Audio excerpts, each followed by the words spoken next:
So ఏపీలో కూటమి ప్రభుత్వం ఏర్పడిన తర్వాత అభివృద్ధి పనులైతే దూసుకెళ్తున్నాయని చెప్పొచ్చు. మరి ఈ నేపథ్యంలోనే సూపర్ 6 నేపథ్యంలో ఇవాళ ఫ్రీ బస్ ఉచిత బస్సు ప్రయాణాన్ని అయితే ఇవాళ చంద్రబాబు నాయుడు గారు ప్రారంభించబోతున్నారు. మరి దీని గురించి విశ్లేషించుకోవడానికి మనతో పాటు జనసేన రాష్ట్ర అధికార ప్రతినిధి శ్రీనివాస్ గారు ఇప్పుడు మనతో ఉన్నారు. నమస్తే సార్.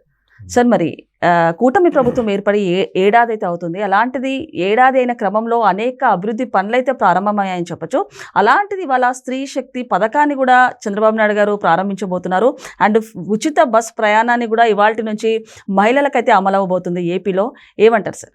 ఒకటమ్మా, ప్రత్యేకించి ఆ రోజు ఎన్నికల్లో హామీల్లో భాగంగా ఇచ్చినటువంటి సూపర్ 6 పథకాలను అమలు చేయడానికి రాష్ట్ర ఖజానా సహకరించకపోయినా ఒక పక్కన సంపద సృష్టించుకుంటా ఏదో రకంగా రాష్ట్ర ప్రజలకి ఆదాయ వనరులు పెంచాలి అనేటువంటి ముఖ్యోద్దేశంతో చేసినటువంటి కార్యక్రమంలో భాగంగా ఈ రోజున స్త్రీ శక్తి పేరుతో మహిళలకు ఉచిత బస్సు కార్యక్రమం కూడా మొదలు పెడుతున్నాం కూటమి ప్రభుత్వం. అంటే ఇంతకు ముందు తల్లికి వందనం, తర్వాత ఏమో గ్యాస్ సంబంధించినటువంటి పథకం, ఉచిత గ్యాస్ దీపం పథకంలో, ఇప్పుడు ఉచిత బస్సు ప్రయాణం. అంటే దాదాపు 2.5 కోట్ల మంది మహిళలకి ఉపయోగపడేటువంటి పథకం. ఏడాదికి దాదాపు 1940 కోట్లు రాష్ట్రానికి సంబంధించినటువంటి ఖర్చు పెట్టే విధానం. అంటే ఎందుకు దీనికి రకరకాలైనటువంటి సందేహాలు కూడా వచ్చినాయి. ఎందుకంటే పక్కన తెలంగాణలోని లేకపోతే కర్ణాటకలోని ఈ పథకాలు అమలు పరిచినప్పుడు అక్కడ కొన్ని లోటుపాట్లు అన్ని బయటకు పడ్డాయి. వాటిలన్నింటిని కూడా సవరించుకుంటూ మన రాష్ట్రంలో అటువంటి ఇబ్బందులు రాకుండా మహిళలందరికీ ఏ విధంగా చేయాలి అనేటువంటి విధానంతో ముందేమో అనుకున్నారో జిల్లాల పరిధిలో చేద్దాం అనుకున్నారు. అయితే లోకేష్ గారు ఎప్పుడైతే మనం ఇచ్చిన హామీ రాష్ట్ర పరిధికి ఇచ్చాం తప్ప జిల్లా పరిధికి ఇవ్వలేదని చెప్పడంతో మళ్ళీ ఆర్థికంగా భారమైనా కూడా రాష్ట్రం మొత్తం ఉచితంగా ఉండాలనే ఉద్దేశంతో ఆ పథకాన్ని చేశారు. దీనివలన యావరేజ్న అంటే ఒకరికి ఎక్కువ అవ్వచ్చు, ఒకరికి తక్కువ రావచ్చు, కానీ ఒక్కొక్క మహిళకి నెలకు 3,000 రూపాయలు కలిసి వచ్చినట్టు. ఒకటి అది పల్లి వెలుగు, అల్ట్రా పల్లి వెలుగు, ఎక్స్ప్రెస్, 5 రకాలైనటువంటి బస్సుల్లో అవి అన్నిటికీ కూడా ఉపయోగపడేది. తర్వాత ఇంటర్ ఎస్టేట్ రాష్ట్రం బయటకు వెళ్తే మాత్రం ఖర్చు పెట్టుకోవాలి. అయితే ఇప్పుడు చాలా మంది ఏమవుతుందంటే, మీకు ఉదాహరణగా చెప్తున్నా, ఇప్పుడు విజయనగరం ఉంది. విజయనగరం మార్కెట్ చుట్టుపక్కల ఎక్కడి నుంచో దేరువాడ, గోమలక్ష్మీపురం పక్కన చాలా ఉంటాయి. ఆ పల్లెల నుంచి సరుకులు తీసుకొచ్చి ఇక్కడ అమ్ముకుని మార్కెట్లో మళ్ళీ తిరిగి వెళ్ళాలి. వాళ్ళకి ఖర్చే కదా, అటువంటి ఖర్చులు కలిసి వస్తాయి. అదే విధంగా ఎన్ని రకాలు, తిరుపతి వెళ్ళాలి, ఇప్పుడు ఎక్కడి నుంచి మన అన్నవరం ప్లేస్ నుంచో లేకపోతే తూర్పుగోదావరి నుంచి తిరుపతి వెళ్ళాలి, కుటుంబం వెళ్ళాలి. భార్యాభర్తలు ఇద్దరు, అబ్బాయి అమ్మాయి ఉన్న కుటుంబంలో ఇద్దరు కలిసి వస్తుంది కదా. అంటే ఏదో రకంగా మహిళలకు ఆర్థికంగా ఎప్పుడైతే లబ్ధి చేకూరిందో ఆ కుటుంబానికి లబ్ధి చేకూరినట్టే. ఇప్పుడు మామూలుగా మనం ఏమంటాం, ఒక ఇంట్లో ఒక స్త్రీ చదువుకుంటుంటే ఆ కుటుంబం అంతా విద్యావంతులు అవుతారు. అదే విధంగా ఆర్థికంగా ఒక ఆ మహిళలకి చేదువాదుడుగా ఉందంటే ఆ కుటుంబాన్ని అంతా కూడా ఆర్థికంగా బలపరిచినట్టే మనం. అటువంటి పథకాలు అంటే ఈ పథకం వల్ల చాలా మంది ఉచిత బస్సులు ఇవ్వాలా, దాంట్లో ఏమన్నా కొంచెం రేట్లు తగ్గిస్తే బాగుంటది అని రకరకాలుగా మొదలు పెట్టారు. కానీ దానివల్ల వచ్చే లాభం ఏంటంటే ప్రజలు వాళ్ళ కాళ్ళ మీద వాళ్ళు నిలబడేటువంటి అవకాశం ఉంటుంది. రేపు పొద్దున ఈ 3,000 వేరే రకంగా కుటుంబాన్ని ఉపయోగించుకుంటారు కదా వాళ్ళు. అది మళ్ళీ సమాజంలో రొటేట్ అవుతూ ఉంటది. ఒక మంచి పనికి ఉపయోగించి రొటేట్ చేయాలి. జగన్మోహన్ రెడ్డి గారు చేశారు అక్కడ. ఆ రోజున ఏంటి, మధ్యాహ్నం డబ్బులు ఇచ్చాడు ఆయన, తాగించి ఆ డబ్బులు రొటేట్ చేసి మళ్ళీ తెలుగు వందనం అన్నాడు, అంటే అమ్మఒడి అన్నాడు అప్పట్లో. ఆ విధంగా చేయట్లా. ఈ రోజున సమాజంలో సంపద సృష్టించి దానితోటి మళ్ళీ ఉచిత పథకాలు ఇచ్చేటువంటి మంచి ఉద్దేశం. స్త్రీ శక్తి అనే పథకాన్ని ప్రవేశపెట్టడానికి కూటమి ప్రభుత్వం 1-2 సార్లు అనేక రకాలుగా ఇతర రాష్ట్రాలు ఎలా జరుగుతుంది, అక్కడ జరుగుతున్నట్టు మంచి ఏంటి, తర్వాత చెడేంటి, ఇన్ని రకాలుగా ఆలోచించి ఎక్కడా కూడా ఇబ్బందులు లేకుండా, అంటే బస్సుల సంఖ్య ఏమవుతుంది, కొన్ని రాష్ట్రాల్లో ఏం జరిగిందంటే ఈ ఉచిత బస్సులు తగ్గించేశారు, డబ్బులు ఇచ్చి వెళ్ళేటువంటి మెట్రో ఎక్స్ప్రెస్ అన్ని కూడా అయిపోయించారు.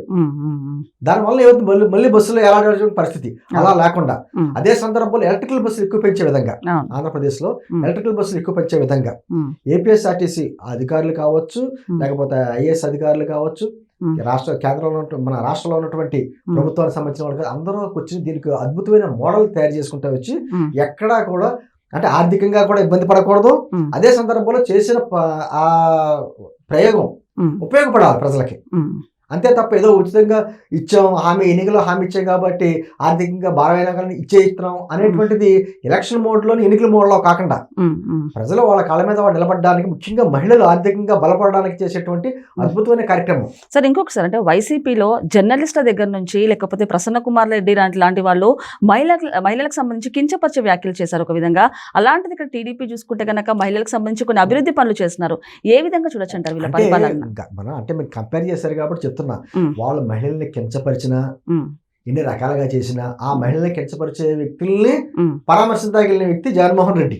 అంటే ఏ సంకేతం ఇచ్చాడు, మీరు ఇలాగే మాట్లాడండి, ఇటువంటి వ్యాఖ్యలే చేయండి అనే మాట్లాడే తప్ప తన చూడకూడదు. తప్పు చేసినప్పుడు ఎవరైనా మహిళల్ని కించపరిస్తే మాట్లాడినప్పుడు ఖండించాలి. ఆ తర్వాత ఖండించి ఆ ప్రసన్న కుమార్ రెడ్డి గారి ఇంటికి ఆ రోజు ధ్వంసం జరిగింది కదా, ఇంట్లో ఎన్ని సామాన్లు పాల్గొంటారు కాబట్టి దానికి పరామర్శించేవాడు తప్పులేదు. అసలు ప్రసన్న కుమార్ రెడ్డి గారు మాట్లాడింది తప్పే లేదన్నట్టుగా ఆయన మాట్లాడాడు చూసారా, దాన్ని తప్పడుతున్నాం మనం. అంటే మహిళలు అంటే ఒక గౌరవం ఉండాలి. ఆ గౌరవం కానీ విధానం కానీ వాళ్ళని ఆర్థికంగా ఏ విధంగా లబ్ధి చేకూర్చాలనే విషయం కానీ ఎక్కడా కూడా వాళ్ళ ప్రభుత్వంలో లేదు మహిళలకు సంబంధించి.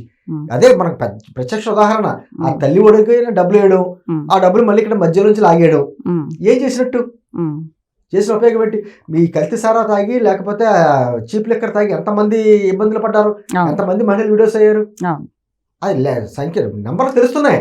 అంటే ఒక పథకం పెట్టినప్పుడు ఆ పథకం వలన లాభం ఏంటి, నష్టం ఏంటి, దీని ప్రజలకు ఎంత ఉపయోగపడుతుంది, దానివల్ల ఖజానాకి భారం కాకుండా ఏ విధంగా చేయాలి, ఇటువంటి ఒక కాలిక్యులేషన్స్ ఈక్వేషన్ చేసుకోవాలి. అది ప్రభుత్వ బాధ్యత. ఎన్నికల్లో హామీ ఇచ్చాం కదా అని చెప్పేసి గుడ్డెది చేరబట్టి ఇవ్వకుండా, లేకపోతే 14 నెలలు పట్టదమ్మా, ఎన్నికలు వచ్చిన వెంటనే మేము కార్యక్రమం చేసేయచ్చు.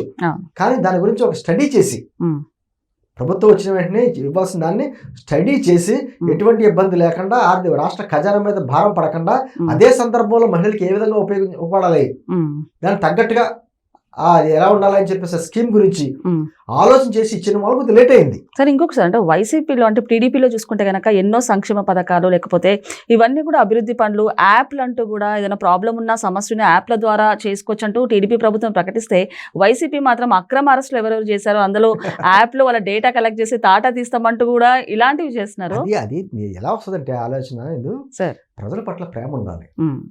ప్రజలు మనకు ఓట్లు వేసి గెలిపించారు అంటే ఆ గెలిపించిన ఓటర్లే తేడా వస్తే తీసుకొచ్చి పక్కన పెడతారనేటువంటి విషయం తెలియాలి. మనం ఏమో రాచరిక వ్యవస్థలో లేవన్నది అవగాహన రావాలి.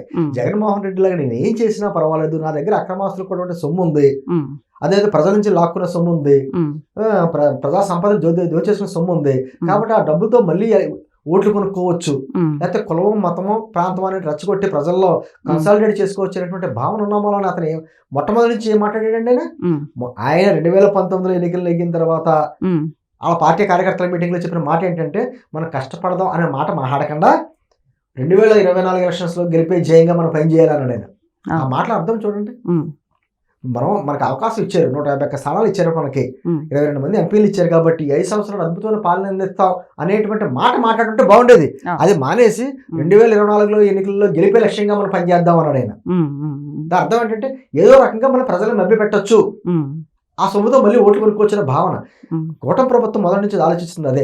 మొదటి మీటింగ్లోనే, కలెక్టర్ మీటింగ్లో కూడా పదే చంద్రబాబు గారు కానీ పవన్ కళ్యాణ్ గారు చెప్పింది ఒకటి, ప్రజలు అద్భుతమైన అవకాశం ఇచ్చారు, ఇచ్చిన అవకాశం సద్వినియోగం చేసుకోకపోతే మాత్రం ప్రజలు మళ్ళీ తీర్పిస్తారు, ప్రజలే అంతిమ నిర్ణేతలు, కాబట్టి ఆ ప్రజలకి ఎంతవరకు మంచి చేయగలం అనే ధోరణిలో ఆలోచించి మనం పనిచేయాలి తప్ప మనకి ఏదో అధికారం వచ్చేసినాం కదా మన ఇష్టారీతనం చేసేసుకున్నామంటే ప్రజలు మళ్ళీ ఎక్కడ కూర్చోబెడతారనేటువంటి భావన చంద్రబాబు గారు పవన్ కళ్యాణ్ గారు పదే చెప్తూ మొదలుపెట్టారు.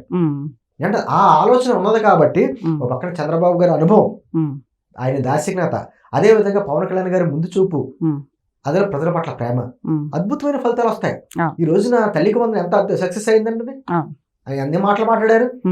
వాళ్ళు గతంలో కుటుంబంలో ఎంతమంది పిల్లగానే ఇస్తామని చెప్పారు, ఇచ్చారా? ఇవ్వలేదు. ఈ రోజున మేము అనుకున్న మాట ప్రకారం ఇచ్చాం.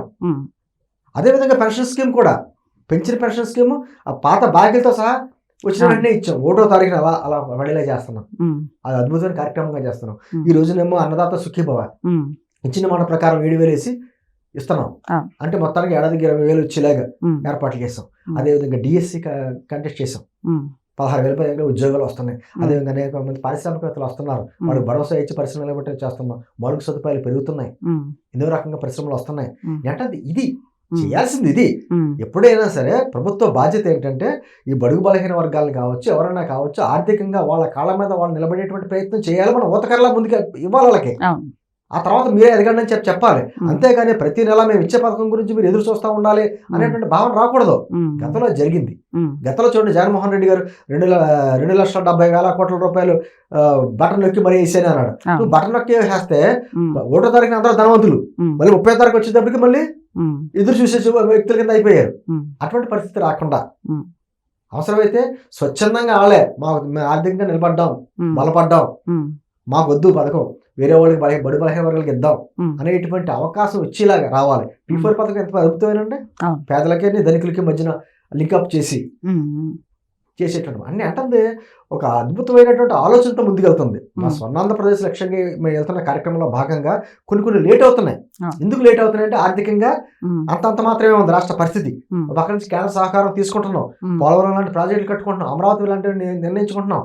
కాబట్టి ఒక పక్కన నిలబడాలని చాలా కష్టమైన పరిస్థితి. అధికారంలోకి వచ్చి 14 నెలలు అయినా మనకు అధికారంలోకి వచ్చేటప్పటికి రాష్ట్ర ఖజానా జీరో.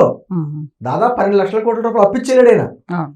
అంటే ఒక పక్కన సంపద సృష్టించుకోవాలి, అదేవిధంగా సంక్షేమాన్ని ఎక్కడ ఆగకూడదు. నేను అంటుంది ఈ రోజు స్త్రీ శక్తి పథకం ఆగస్టు 15 స్వాతంత్ర దినోత్సవం నాడు అద్భుతంగా ఆ కార్యక్రమాన్ని మహిళలందరికీ ఉపయోగపడేలాగా అద్భుతంగా రూపకల్పన చేసి ఈ రోజున మహిళలందరికీ ఇస్తున్నారు. ఇది కూడా అద్భుతంగా సక్సెస్ అవుద్ది. నేను అంటుంది ఈ పథకాలన్నీ కూడా, ఈ పథకాలను తీసుకుంటున్న వాళ్ళ వ్యక్తులందరూ కూడా ఒకసారి ఆలోచించుకుంటారు కదా, మనకు ఏ పరిస్థితుల్లో ఈ ప్రభుత్వం ఏర్పడింది, మన రాష్ట్ర పరిస్థితి ఏంటి, అయినా మనల్ని ఏ విధంగా ఆదుకుంటుంది ప్రభుత్వం ఆలోచిస్తారు. ఆలోచించినప్పుడు సరైన నిర్ణయాలు వస్తే రాష్ట్రం కూడా భవిష్యత్తు బాగుంటుంది. ఓకే సార్, నమస్తే.